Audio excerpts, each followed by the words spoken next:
ராஜா சார்ந்த சிங்கம்பட்டி சமஸ்தானத்தின் ஒரு உறுப்பினரும் மயூரி டிவி நிறுவனருமான திரு ஆர்மோனியனார் ஐயா அவர்கள் நன்றி உரையாற்றுவார்.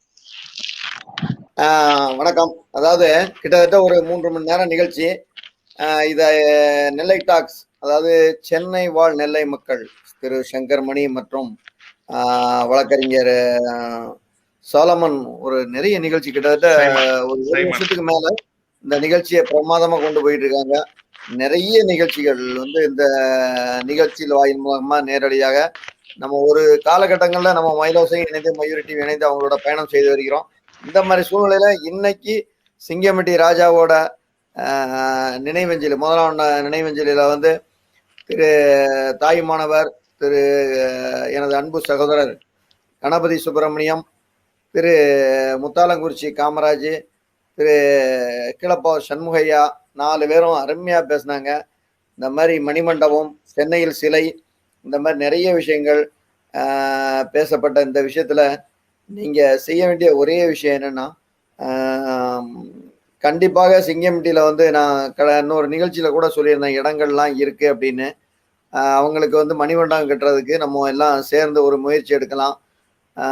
தாய்மானவர் சுந்தரங்கத்துக்கு வந்து நிறைய ஆட்கள் ராஜாவோட நெருங்கி பழகின ஆட்கள் தெரியும்.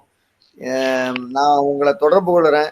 தொடர்பு கொண்டு நிறைய விஷயங்களை நம்ம சேர்ந்து அடுத்த வருஷம் சங்கர்மணி சொன்னா இந்த மாதிரி நிகழ்வுகள்லாம் இல்லாம இருந்துச்சுன்னா நம்ம எல்லாருமே நேரடியாக சிங்கம்பட்டி அரண்மனையிலே சந்திக்கிற மாதிரி ஒரு நிகழ்வுகளை வந்து நம்ம அறிஞர் பெருமக்கள் முன்னிலையில் நம்ம செய்யலாம். தொடர்ந்து இந்த மாதிரி ஒரு நிகழ்வை வந்து நீங்க பண்ணி கொடுத்தது எங்க மண்ணுக்கு கிடைத்த ஒரு மகிமையும் ஒரு பெரிய ஒரு விஷயமும் எங்களுக்கு பண்ணி கொடுத்தீங்க. இந்த நிகழ்வை ஏற்பாடு செய்த உங்களுக்கு எனது நன்றியும், வாழ்நாளில் உங்களை நான் மறக்க மாட்டேன் என்பதும், எங்களது சிங்கம்பட்டி வரலாறு இருக்கும் வரை இந்த நிகழ்வு மிக பிரமாதமாக பேசப்படும் நிகழ்வு என்றும் சொல்லிக்கொண்டு உங்கள் எல்லாருக்கும் நன்றியும் உங்களது அனைவரின் ஆசீர்வாதம் எங்களுக்கு வேண்டும் என்று கேட்டுக்கொண்டு நன்றி, வணக்கம், தேங்க்யூ. ஐயாவின் புகழ் ஓங்கட்டும். கண்டிப்பா. ஓகே, நன்றி. இந்த வீடியோவுக்கு கீழே ரெட் கலரில் சப்ஸ்கிரைப் அப்படின்னு ஒரு பட்டன் இருக்கும். அதை இப்போவே கிளிக் பண்ணிவிட்டு பக்கத்துலேயே ஒரு பெல் பட்டன் ஒன்று வரும். அந்த பெல் பட்டனை அழுத்தி வச்சுருங்கன்னா நம்ம சேனலில் போடுற வீடியோக்குள்ளே தொடர்ந்து பார்க்கலாம். நம்ம சேனலில் ஆல்ரெடி நிறைய யூஸ்ஃபுல்லான வீடியோ போட்டிருக்கோம். அதை பார்க்கணுன்னு நினைக்கிறவங்க அந்த சேனல் பேரை கிளிக் பண்ணி உள்ளே போனீங்கன்னா நம்ம போட்டிருக்கிற வீடியோவெல்லாம் இருக்கும், பாருங்கள்.